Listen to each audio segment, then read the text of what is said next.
კიდევ ერთხელ მოგესალმებით, უყურებთ ქრონიკას 9-ზე. საქართველოს პრეზიდენტის ოფიციალური ვიზიტის ფარგლებში სომხეთის რესპუბლიკაში დღეს მიხეილ ყავილაშვილი მაღალი რანგის შეხვედრებს გამართავს სომეხ კოლეგასთან და პრემიერ-მინისტრთან. ორი ქვეყნის პრეზიდენტების პირისპირ და გაფართოებულ ფორმატებში შეხვედრის შემდეგ კი პრესისთვის განცხადებები გაკეთდება. მიხეილ ყავილაშვილი ასევე შეხვდება ყოველთა სომეხთა კათოლიკოს გარეგინ მეორეს. საქართველოს პრეზიდენტს აქვს ძალიან ინტენსიური სამუშაო პროგრამა. შეხვედრები არის დაგეგმილი სომხეთის პრეზიდენტთან, პრემიერ-მინისტრთან, მის უწმინდესობასთან, გარეგინ მეორესთან. ეჩმიაძინში ასევე შეხვედრები იქნება განათლების, კულტურის, სპორტის და ახალგაზრდობის მინისტრთან. სომხეთსა და საქართველოს შორის ურთიერთობა ნამდვილად არის ისტორიულ მაქსიმუმზე, ეკონომიკის მიმართულებით, ბევრი ტურისტული პროექტები ერთობლივი, რომელიც არსებობს ჩვენს ქვეყნებს შორის კულტურის სფეროში და გასაკვირველია იმ თემებთან დაკავშირებით, რომელიც უკავშირდება ჩვენს მშვიდობიანი კავკასიის ინიციატივას. პარლამენტში შექმნილი დროებითი საგამოძიებო კომისიის საქმიანობის პერიოდი 5 ივლისამდე ხანგრძლივდება. გადაწყვეტილება მმართველმა გუნდმა უმრავლესობის ხდომაზე მიიღო. საკითხი დღეს დროებითი საგამოძიებო კომისიის საქმიანობის ანგარიშთან ერთად ბიუროს ხდომას წარედგინება. კომისიის დღევანდელ ხდომაზე კი დაბარებულია საქართველოს მწერალთა კავშირის თავმჯდომარე მაყვალ გონაშვილის საუბარი შეეხება ნაციონალური მოძრაობის რეჟიმის მმართველობის პერიოდში მწერალთა კავშირის ირგვლივ განვითარებულ მოვლენებს. მწერალთა კავშირი გარკვეულწილად გადააქციეს ერთგვარი შიდა მოხმარების კლუბად. დღეს იქნება ქალბატონი მაყვალ გონაშვილის მოსმენა და უნდა აღინიშნოს ერთი რამ, რომ ჩვენ აი მოსმენების დროს ხედავთ თუ სამწუხაროდ რა მრავალმხრივი იყო ის ზიანი, რომელიც ადგენდა ადამიანებს, ადგენდა მათ მოღვაწეობის სფეროს, ადგენდა მათ ოჯახებს და საბოლოო ჯამში ეს ყველაფერი რა თქმა უნდა აზიანებდა მთლიანად მთელ საზოგადოებას და ქვეყანას. ჩვენ კომისიაზე ყველა მიმართულებით პრინციპში ადამიანებს ვიბარებთ, რომლებიც დაზარალებულები არიან, სამწუხაროდ ზოგი ფიზიკურად, ზოგი ფსიქოლოგიურად, ზოგს ქონება აქვს დართმეული და ბევრი მათგანი ისეთ ახსნა განმარტებებს იძლევა, რომ ნაციონალური მოძრაობის სახი კიდევ მორიგ ჯერზე ჟღერდება როგორც მოძალადე რეჟიმის. მიუხედავად იმისა, რომ ნაცმოძრაობა აღარ არის 2012 წლიდან საქართველოს ხელისუფლებაში, მაინც აგრძელებს საქართველოს წინააღმდეგ ბრძოლას, როგორც უცხოეთიდან, ისე თვითონ საქართველოსთან და რაც თავი ამის არც ეშინია და არც ეთაკილება პირიქით ამაყობს. დღესვე პარლამენტი მოქალაქეთა პოლიტიკური გაერთიანებების შესახებ და საკონსტიტუციო სასამართლოს შესახებ კანონებში დაგეგმილ ცვლილებებს მეორე მოსმენით განიხილავს. მმართველი გუნდის განმარტებით ცვლილებების მიზანია კანონის ძალით კოლექტიური ნაციონალური მოძრაობის და მათი ანტიქართული ქმედებების აღმოფხვრა.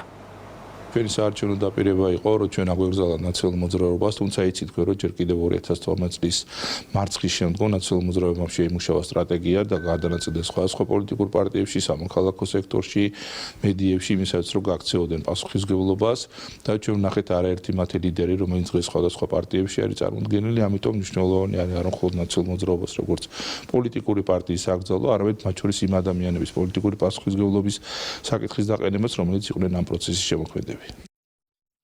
ორჯონიკიძისეული ხელწერა 21 საუკუნეში. ასე ფასდება მმართველი გუნდის მხრიდან მდიდარი ენჯოს წარმომადგენლის ვანო ჩხიკვაძის მორიგი მოღალატეობრივი ქმედება. რისი მიხედვითაც ის ევროკავშირის საქართველოსთვის სანქციებს და უვიზო მიმოსვლის შეჩერებას სთხოვს.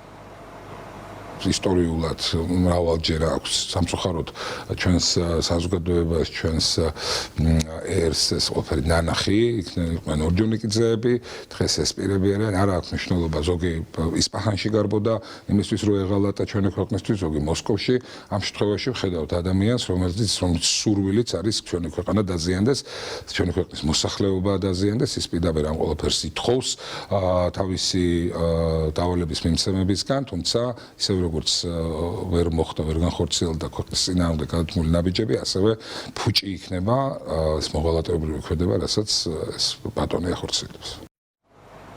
პარლამენტის თავმჯდომარის Facebook პოსტს მამუკამდინარაძე გამოიხმეურა საპარლამენტო უმრავლესობის ლიდერის თქმით ჩალო პაპუაშვილის მიერ გამოქვეყნებული წერილი ასახავს საქართველოს თანამედროვე რეალობას თუ წლების განმავლობაში როგორ უძლებს ჩვენი სახელმწიფო გარე ძალების ზეწოლასა და შიდა დესტრუქციული ძალების მხრიდან მუდმივი დესტაბილიზაციის შექმნის მცდელობას. მდინარაძის განცხადებით დღეს სახელმწიფო გუნდი ცდილობს ყველა გადაწყვეტილება მიიღოს დამოუკიდებელი საქართველოს და არა უცხოური პარტნიორების ინტერესების მიხედვით. ეს არის თანამედროვე ისტორია, თანამედროვე რეალობა, რა დარტყმას უძლებს ქვეყნის გარედან ჩვენი სახელმწიფო, რამდენად ამაყად მყარად დგას საქართველო, ჩვენ გვაქვს თანამედროვე ისტორია, რომლითაც მე ვფიქრობ წლების შემდეგ ქართველები ვიამაყებთ და ჩვენი შვილები იამაყებენ, რომ საქართველოს ასე გაუძლო წნეხს, რომელიც გარედან მოდიოდა და შიდა აგენტურის მიერ მისი რეალიზების მცდელობა ხდებოდა ხოლმე. ბოლო წლებმაც ესაჩვენა და საქართველოს პარლამენტიც, რომელიც ლეგიტიმაციის ეჭქვეშ დაყენება უნდათ ვიღაცებს ფეხს ედგას, მყარად დგას, იღებს ძალიან ბევრ გადაწყვეტილებას, უფრო მეტ გადაწყვეტილებას, ვიდრე ეგრეთ წოდებული ოპოზიციის მავნებლობის პერიოდში ვახერხებდით და თან ისეთ გადაწყვეტილებებს, რომელთან დაკავშირებითაც საერთოდ ხმას ვეღარავინ ვეღარ იღებს პრაქტიკულად. რა ამდენი ხნის განმავლობაში 2012 წლიდან გავაიძულეს გარედან მიგვეღო, ამ ყველაფრის გასწორება მიდის, რომ მაქსიმალურად მოერგოს დამოუკიდებლობის ხარისხის გაზრდის ინტერესებს. ქართულმა ოცნებამ თვითმმართველობის არჩევნებისთვის მზადება უკვე დაიწყო. უმრავლესობის ხდომას ერთ-ერთი განსახილველი საკითხი სწორედ ეს იყო. მამუკამდინარაძის განცხადებით პარტია ამომრჩეველს რიგით მეათე არჩევნების მეათე დამაჯერებლად მოგებას სპერდება. უახლოეს მომავალში დაიწყება მზადება არჩევნებისათვის, რომელშიც ჩართული იქნება პარტიული სტრუქტურის ყველა რგოლი. ჩვენი გაცხადებული მიზანია, რომ 64-ვე მუნიციპალიტეტში მოვიგოთ არჩევნები, როგორც მერის, ასევე საკრებულოს არჩევნებზეა საუბარი და გავიმარჯვოთ დამაჯერებლად, რისთვისაც როგორც აღნიშნე, უახლოეს პერიოდში დავიწყეთ მზადებას და პირობას ვაძლევთ საზოგადოებას, რომ რიგით მეათე არჩევნებში ქართული ოცნება მოიპოვებს მეათე დამაჯერებელ გამარჯვებას. ჯერ კიდევ არის დრო და ჩვენი ოპონენტები არ ვიცი რა გადაწყვეტილებას მიიღებენ, მაგრამ ნებისმიერ შემთხვევაში ისინი დამარცხებისათვის არიან განწირულები, რადგან საქართველოს აგენტურული პარტიები ვეღარასდროს გაიმარჯვებენ. საქართველოს ძიუდოისტთა ნაკრები ევროპის ჩემპიონატიდან სამშობლოში დაბრუნდა. საქართველოს ვაჟთა და ქალთა შერეულმა გუნდმა ჯეჯებრის ფინალში იტალიის ნაკრები ანგარიში 4-3 დაამარცხა და გუნდურ ჩათვლაში პირველი ადგილი დაიკავა. ინდივიდუალურ ასპარეზობაში კი საქართველოს ნაკრებმა ევროპის ჩემპიონატზე 4 მედალი მოიპოვა. კონტინენტის ჩემპიონები გიორგი სარდალაშვილი და ილია სულამანიძე გახდნენ, ხოლო ვერცხლის მედლები ეთერ ლიპარტელიანმა და ტატო გრიგალაშვილმა მოიპოვეს. ეს არის ჩემი პირველი ოფიციალურ შეჯიბრზე ოქროს მედალი რა ესე ვთქვათ. დიდ ტურნირზე მქონდა მედალი ევროპაზეც, სოფლიოზეც, ოლიმპიადაზეც, მაგრამ ჩემპიონი არც ერთგან არ ვიყავი და ძალიან მიხარია რომ რაღაცა ეს ნავსი გატყდა და გავხდი ჩემპიონი და დარწმუნებული ვარ რომ ესე ყველა შეჯიბრზე ოქროს ავიღებ. ჩემი წონა ამოვიდა დამატებითი გადამწყვეტი იყო. მანამდე წავაგი შეხვედრა, რადგან ხელი ვიტკინე, მაგრამ შემდეგ ისეთი ემოციური იყო მთლიანი საქართველოს ყველა მთლიანი გუნდი იმედი გაგვერდით და ვეცადე ყველანაირად და მოვიგე. ვიასპარეზე ფინალში მოვიპოვე მეორე ადგილი და ასევე გუნდურში პირველი ადგილი. რაც შეეხება ფინალს, ცოტა გული დავწყდა, შემეძლო გამხდარიყავი ჩემპიონი. მაგრამ ვფიქრობ, რომ რაღაც უნდა დავთმოთ, რომ კარგი მედალი მოვიპოვოთ. ქრონიკა პირდაპირ ეთერში ზუსტად 10-ზე დაბრუნდება. იმედის ეთერს კვლავ იმედის დილა განაგრძობს. დროებით.